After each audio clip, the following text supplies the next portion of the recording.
Per 1 Desember 2018, para calon penumpang yang hendak menggunakan Light Rail Transit atau LRT harus melakukan transaksi pembayaran menggunakan kartu uang elektronik. Kebijakan ini dilakukan untuk mengganti sistem sebelumnya, yaitu pembelian tiket di loket.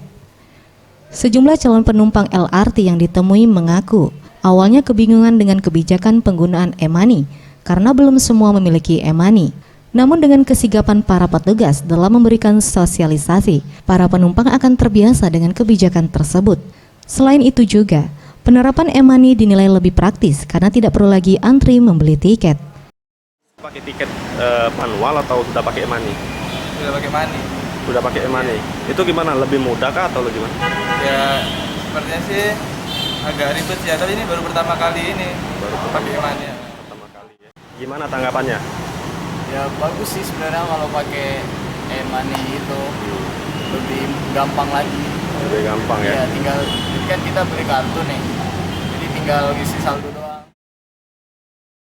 Tim Liputan, Sriwijaya TV.